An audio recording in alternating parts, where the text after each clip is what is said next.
오늘은 출애굽기 7장 1절에서부터 13절까지 말씀을 통하여서 하나님의 은혜의 말씀을 나누게 합니다. 하나님의 말씀을 이제 듣고 그 명령을 따라서 모세와 아론이 바로에게 이야기했다가 오히려 이 일이 역효과가 나서 오히려 이스라엘 사람들에게 더 큰 심한 노역과 괴로움이 임하게 되었습니다. 그 일로 인하여서 백성들에게 비난을 받자 모세는 마음이 상심합니다. 그래서 하나님께 간구하죠. 그 간구에 대한 화답의 내용이 바로 출애굽기 7장 1절에서부터 7절입니다. 그리고 즉시 그 화답의 결과물들이 이제 8절에서부터 13절까지 나오고 그 이후에 이제 애굽에 임했던 10가지의 재앙이 순서적으로 나오는 장면을 우리가 볼 수 있습니다. 야훼께서 모세에게 이르시되 볼지어다 내가 너를 바로에게 신같이 되게 하였은즉 내 형 아론은 내 대언자가 되리니 내가 내게 명령한 바를 너는 내 아론에게 말하고 그는 바로에게 말하여 그에게 이스라엘 자손을 그 땅에서 내보내게 할지라. 하나님께서 모세에게 은혜를 입혀 주셨습니다. 그래서 바로에게 모세는 어떤 존재가 되느냐? 신과 같은 존재가 되게 한다. 하나님이 이렇게 말씀해 주셨습니다. 신과 같은 존재가 된다는 말은 모세가 바로가 모세를 신처럼 떠받든다 그런 소리가 아닙니다. 즉 신과 같은 위치에 오른다는 뜻이 아니라 하나님의 말씀을 전하는 자로서 바로를 지배할 수 있는 신적인 권세와 능력을 하나님께서 부어주겠다라는 말씀이라는 것입니다. 바로는 애굽의 신과 같은 존재로 군림하고 있습니다. 애굽 전역의 바로는 신이나 마찬가지예요. 신인 동형이죠. 하지만 하나님의 권세를 위임받은 모세에게 굴복될 것임을 하나님은 암시하고 있는 것입니다. 그래서 하나님께서 모세를 들어서 바로에게 신과 같은 존재로 두려워하게 할 것이다 라는 그러한 말씀이죠. 아론이 모세의 뜻을 다른 사람에게 대속해주는 대변자가 되고 또 모세는 하나님 앞에 쓰임받는 그러한 일꾼이 되어진다. 그래서 신과 같은 존재로 되어진다라고 그렇게 이야기합니다. 그리고 바로에게 말하여 그에게 이스라엘 자손을 그 땅에서 내보내게 할지라. 다시 한번 사명을 언급하죠. 그 사명은 뭡니까? 하나님의 백성, 하나님의 이스라엘 백성들을 애굽 땅에서 건져내어 가나안 땅으로 이동하는 것이 바로 모세가 받은 사명이었습니다. 그 사명을 감당하는 일에 다시 한번 하나님께서 말씀해 주시죠. 3절에 내가 바로의 마음을 완악하게 하고 내 표징과 내 이적을 애굽 땅에서 많이 행할 것이나 바로가 너희의 말을 듣지 아니할 터인즉 내가 내 손을 애굽에 뻗쳐 여러 큰 심판을 내리고 내 군대 내 백성 이스라엘 자손을 그 땅에서 인도하여 낼지라. 오늘 성경에 참 재미있는 표현이 있습니다. 하나님께서 바로의 마음을 완악하게 했다. 옛날에 그 개역 성경에는요 강팍하게 했다 했습니다.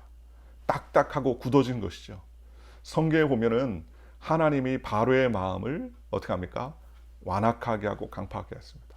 그러면은 바로는 자기는 아무 일도 없는데 하나님이 강팍하게 했느냐? 그게 아닙니다. 성경에 보면 바로가 마음을 완악하게 하기도 하고 하나님께서 또 바로의 마음을 완악하게도 하셨다는 겁니다. 이게 바로 하나님의 섭리입니다. 어제도 말씀드렸지만 문제와 어려움과 고난이 우리에게 다가올 때 하나님이 그런 문제와 어려움을 통해서 누구를 만나게 하십니까? 바로 하나님을 만나게 하시는 거예요. 그리스도를 경험하게 하시기 위해서 고난도 주시고 역경도 주시고 어려움도 주시고 또 관계도 어그러뜨리고 문제도 만나게 하십니다. 왜 나에게 저런 사람을 만나게 하셨을까? 그건 우리의 인간적인 생각이죠. 왜 만나게 하십니까? 하나님이 우리를 어떻게 합니까? 때로는 훈련하시고 더 정금같이 나오게 하시려고 우리를 깎기 위한 하나님의 도구로 하나님께서 사용하시다는 것입니다. 그래서 이스라엘 백성 430년 동안 이스라엘 백성들이 애굽 땅에서 계기되었습니다.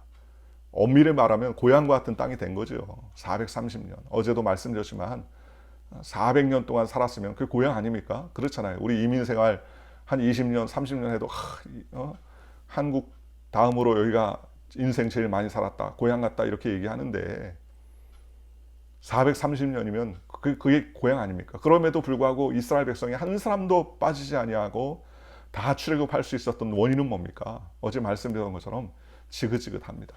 애굽이요. 그죠? 너무 고난과 고생으로 인하여서 핍박받고 고난받으니까 있고 싶지도 않아. 다 가자 할 때 다 쫓아나오는 그러한 일들이 생기지 않았습니까? 하나님이 우리를 이 땅에 머무르게 하거나 하나님이 이 땅에서 우리가 잘 먹고 잘 사는 것으로 끝내는 것이 아니라 애굽 땅을 벗어나서 하나님이 약속하신 가나안 땅으로 향해 가는 것이 하나님이 우리에게 원하시는 바라는 거예요. 그래서 우리를 어떻게 합니까? 때로는 물과 불을 통과하게 하시고 고난을 만나게 하시고 또 여러 가지 역경과 어려움을 깨닫게 하시는 겁니다. 왜요? 이곳이 아니라 하나님의 뜻을 따라 살게 하시기 위한 하나님의 섭리였다는 겁니다. 오늘 성경에 하나님께서 바로의 마음을 완악하게 하셨다 했어요. 바로의 마음을 왜 완악하게 합니까? 우리를 위해서, 즉 이스라엘 백성을 위해서 바로의 마음을 완악하게 했습니다. 또 완악하게 한 이유가 뭡니까? 하나님의 표징과 이적들을 보여주기 위한 그러한 섭리라는 거예요. 그래서 하나님께서 바로의 마음을 강팍하게 했다는 겁니다. 강팍하게, 완악하게, 많이 어긋나, 그죠? 마음이 딱딱한 그러한 상태를 말하는 거예요. 히브리 표현으로서는 딱딱하게 하다, 굳게 하다, 그런 의미를 가지고 있습니다. 그래서 하나님께서 하나님과 대화 타협을 하지 않는 아주 그러한 무지한 상태, 그죠? 교만한 마음의 상태가 바로 이 완악함이라고 말할 수가 있습니다. 그래서 나중에 바로는 이 10가지의 재앙을 통하여서요, 그럼에도 불구하고 마음이 딱딱해집니다. 성경에 보면은 출애굽기 8장 25절에 이렇게 말합니다. 바로가 모세와 아론을 불러 이르되 너희는 가서 이 땅에서 너희 하나님께 제사를 드리라. 표적이 계속되니까, 이적이 계속되니까 제일 첫 번째 바로가 모세에게 딜한 내용이 뭐냐? 너희는 가서 이 땅에서 너희 하나님 섬기라. 사흘 길쯤 뭐에 나가려고 하느냐? 그냥 애굽 땅에서 하나님께 제사 드리고 하나님을 섬겨라. 이게 바로 사단의 전략 아닙니까? 멀리 가지 말고 이 땅에서 섬겨라. 뭐 그렇게 여호와 하나님을 섬긴다고 그렇게 해야 되느냐? 그러니 일상에서 먹고 마시고 일상을 즐기면서 그렇게 하나님을 섬겨라. 이게 바로 사단의 전략이라는 것입니다. 뭐 하나님을 섬기는 게 무슨 뭐 특별한 대수라고, 그냥 이 땅에서 하던 대로 하면서 하라라. 그 다음에 두 번째로 출애굽기 10장 11절에 이렇게 말합니다. 그렇게 하지 말고 너희는 장정만 가서 야훼를 섬기라. 이것이 너희가 구하는 바니라. 바로가 두 번째로 뭐라 합니까? 야, 이제 가면 사흘길쯤 나간다 그러는데 가려면 장정만 가라. 장정만 가세요. 쉽게 말하면 어린 아이들이나 아내나 부모님들은, 연세 많은 부모님들은 내려놓고 장정만 가라. 이게 바로 사단의 전략이에요. 왜요? 여인이 거기 아내가 있으면 마음이 어디가 있습니까? 그 집으로 가 있겠죠. 그래서 가정에서요, 남편이 예수를 잘 믿고 아내가 예수를 안 믿으면 아내가 끌려올 것 같지만 10중 8구 잘 안 끌려옵니다.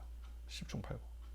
오히려 잘 믿는 남편이 믿지 않는 아내에게 끌려가는 경향이 많아요. 그런데 아내가 신앙을 잘하면 남편이 어떻게 합니까? 믿지 않아도 자연적으로 어떻게 해요? 시간이 가면서 끌려갑니다. 끌려가. 그러니 변화의 역사가 일어날 수 있어요. 그렇다고 또 혹시 또 여기 말씀을 들을 때 나는 열심히 예수 믿는 남편인데 우리 아내가 안 믿는다고 나도 끌려가나? 그런 생각하지 마시고, 예외도 있으니까. 어쨌든 장정만 가라. 애들도 내려놓고, 그죠? 마음을 쏟게 하지 못하도록 장정만 가라. 이게 마귀의 그런 계획입니다. 세 번째는요, 출애굽기 10장 24절에 바로가 모세에 불러 이르되 너희는 가서 야훼를 섬기되 너희 양과 소는 머물러 들고 너희 어린 것들은 너희와 함께 갈지니라. 장정만 가라 했다가 나중에 또 재앙이 임해서 어려워지니까 뭐라 합니까? 야, 그래 좋다, 가라. 가는 대신 야훼를 섬기되 너희의 양과 소는 머물러 둬라. 하나님께 나갈 때 몸만 가라 그 얘기예요. 재물을 가져가지 말라. 여러분 이스라엘 백성이 희생 제사를 드릴 때 제일 중요한 게 뭡니까? 희생을 드릴 소와 양이 있어야 될 거 아닙니까? 그렇잖아요. 그런데 희생 제사를 못 드리게 합니다. 몸만 가라는 거예요. 이게 사단의 계획이에요. 왜 교회 갈 때 뭐 돈을 내냐, 헌금을 내냐. 이게 사단의 생각이라는 겁니다. 하나님 앞에 우리의 마음, 성경에 말했지 않습니까? 우리의 마음 있는, 우리에게 돈이 우리의 마음 있는 곳에, 물질 있는 곳에 내 마음이 간다고 했지 않습니까? 하나님 앞에 열심을 드리고 하나님 것을 드릴 줄 아는 것, 이게 바로 정상적인 거예요. 그죠? 오히려 현대 교회에서 뭐 헌금에 대한 이야기를 하고 물질에 대한 이야기를 했다. 그럼 막 시험 들고 그 잘못된 것입니다. 그 정상이에요. 하나님께 올려드릴 수 있어요. 이스라엘 백성이 나갈 때 하나님께서 은과 금과 폐물과 모든 진귀한 것들, 좋은 것들을 다 하나님이 주셨습니다. 왜요? 하나님께서 애국 백성들에게 요구해라. 그러면 줄 것이다. 정말 갔더니 하나님께서 그런 역사를 베풀어 주시자 달라고 했더니 몽땅 다 가지고 나옵니다. 왜 가지고 나왔습니까? 광야에서 은이 왜 필요하며 금이 왜 필요하며 광야에서 보석이 필요할 게 뭐며 그들이 가지고 있는 것 중에 보면 해달 가죽을 가져오고 뭐 가족 진귀한 가족들 또 천들 사막에서 무슨 해달 가죽이 필요합니까? 사막에서 목말라서 껄떡거리면서 힘들어 사는데 보석이 웬 말입니까? 왜 주셨어요? 바로 하나님께서 광야에 갔을 때 하나님의 성막을 만들라고 했습니다. 모세가 하나님의 성막을 식양을 받지요. 산에 가서 시내산에 들어가서 하나님께서 이렇게 지어라. 고는 얼마, 광은 얼마, 또 천막은 어떻게 이렇게 다 하나님께서 식양을 만들어 왔습니다. 그리고 모세가 이스라엘 백성들에게 이야기합니다. 그러자 이스라엘 백성이요 하나님 앞에 가지고 나오기 시작하는 거예요. 뭘 가지고 나와요? 해달 가죽부터 시작해서 금과 은과 너무 많은 것들을 가지고 나오기 시작합니다. 나중에는 성경에 보면 너무 많이 가지고 와서 어떻게 하라? 더 이상 가져오지 말라. 제발 처치곤란해. 더 이상 가져오지 말아라. 할 정도로 가져왔어요. 하나님께 온전히 드려지는 그러한 예물을 하나님께서 흠양하시고 그래서 아름다운 성막이 지어지지 않습니까? 왜 하나님이 우리에게 재물을 주셨습니까? 하나님의 나라를 위해서 쓰인 쌓여. 왜 우리에게 건강 주셨습니까? 하나님의 주신 건강으로 주님 영광 돌리라고. 왜 하나님이 우리에게 지혜와 명철함을 더해 주셨습니까? 왜 하나님이 우리에게 언어를 주시고 말을 주시고 들을 수 있게 하시고 볼 수 있게 하십니까? 바로 우리에게 주신 귀한 그 재능과 달란트를 가지고 하나님을 섬기라는 거예요. 근데 마귀는 못하게 하더라고요. 재물을 가지고 하지 말라. 그래서 첫 번째는요, 멀리 가지 말아라. 두 번째는 장정만 가라. 아내와 자녀들 놓고 가라. 세 번째는요, 그러면은 가긴 가되 뭘 해라? 소나 양이나 희생 제물은 놓고 가라. 그리고 그 다음에는요, 14장 출애굽기 14장 5절에 백성이 도망한 사실을 이 애굽 왕에게 알려짐에 바로가 그의 신하들이 그 백성에 대하여 마음이 변하여 이르되 우리가 어찌하여 이같이 하여 이스라엘을 우리 섬김에서 놓아 보내는가 하고 바로가 곧 그 병거를 갖추고 그 백성을 데리고 갈새해 선발된 병거 600대와 애굽의 모든 병거를 동원하니 지휘관들이 다 거느려들어요. 그 다음에 어떻게 합니까? 그럼에도 불구하고 이제 재앙 끝에 그들이 떠나보내게 되니까 그 다음에 금세 또 마음이 변개돼서 병거와 마병을 거느려서 어떻게 합니까? 추격해서 잡으러 또 쫓아오더라는 겁니다. 끈질기게 하나님께 나아가는 것을 방해하는 것이 바로 이 바로예요. 강팍하게 하는 겁니다. 오늘날 믿는 자들에게 우리가 예수 믿을 때 이런 역사들이 나타납니다. 처음에는 야 그냥 있는 데서 살아요. 왜 그렇게 막 이상하게 광신도처럼 그렇게 매일 가가지고 기도하고 그렇게 하지 말라는 거예요. 사단이 우리를 그렇게 넘어뜨리게 하더라는 겁니다. 잘 알아야 됩니다. 아, 영적인 싸움이 여기 있구나. 그걸 깨달으라는 거예요. 그래서 우리가 예배 드릴 때 뭐에서 이끌지 말아야 됩니까? 인간의 정에 이끌리지 말아야 됩니다. 인간의 정에 이끌려서 하나님께 못 나가게 하는 거예요. 인간의 정에 이끌려서 하나님께 예배하지 못하게 하는 거예요. 인간의 정에 이끌려서 하나님 앞에 온전히 서지 못하게 하는 겁니다. 인간의 정을 끊어야 됩니다. 그게 부모라도 자녀라도 자식이라도 인간의 정으로 살아가는 게 아니라 뭐라는 거예요? 하나님의 사랑 안에서 그리스도의 사랑으로 아내도 사랑하고 그리스도의 사랑으로 남편도 사랑하고 그리스도의 사랑으로 자녀도 사랑하고 그리스도의 사랑으로 부모도 사랑하는 것이지, 인간적인 사랑으로 나아가다 보면 인간적인 정에 이끌려서 하나님을 만나지 못하게 하더라는 겁니다. 그래서 5절에 내가 내 손을 애굽 위에 펴서 이스라엘 자손을 그 땅에서 인도하여 낼 때야 애굽 사람이 나를 야훼인 줄 알리라. 한두 번의 재앙이나 그런 기적으로는 그들이 깨닫지 못합니다. 나중에 하나님께서 말씀하신 대로 10번째 재앙이 임하고 나자 그들이 이스라엘 백성을 내놓죠. 모세와 아론이 야훼께서 자기들에게 명령하신 대로 행하였더라. 그들이 바로에게 말할 때에 모세는 80세였고 아론은 83세였더라. 왜 굳이 모세와 아론의 나이를 이렇게 이야기합니까? 3살 터울의 형제였던 아론과 모세, 80세, 83세라고 이야기한 것은 이들의 80대의 나이, 83세 이 나이가 정말 이스라엘 백성에게는 격변의 때라는 거예요. 그동안 430년 동안 종살이의 삶에서 이제 하나님께서 부름받아 하나님의 적과 꿀이는 가나안 땅으로 출발하는 그러한 여정의 가장 중요한 정말 역사의 기점이 되는 때라는 거예요. 우리의 인생도 그럴 때 있지 않습니까? 어느 때에 하나님 앞에 변화된 삶을 살아갈 때가 있지 않습니까? 모세와 아론이 그랬다는 겁니다. 그리고 그들이 이제 아론과 모세가 바로에게 갑니다. 그리고 바로가 9절에 너희에게 이르기를 너희는 이적을 보리라 하거든 너희는 아론에게 말하기를 너희 지팡이를 들어서 바로 앞에 던지라. 던졌어요. 그게 뭐가 됩니까? 뱀이 됩니다. 그러자 애굽의 술객과 박수들, 그죠? 마술사들을 부릅니다. 그들도 역시 마찬가지로 요술로 지팡이를 내어놨더니 나중에는 뱀이 됩니다. 하나님의 역사는, 모세에게 임했던 하나님의 역사는 정말 지팡이가 뱀이 되는 역사죠. 왜 하나님께서 갑자기 지팡이가 뱀이 되게 하십니까? 애굽 바로에게 있어서의 가장 중요한 신이 하나 있어요. 그게 뱀신입니다. 뱀신.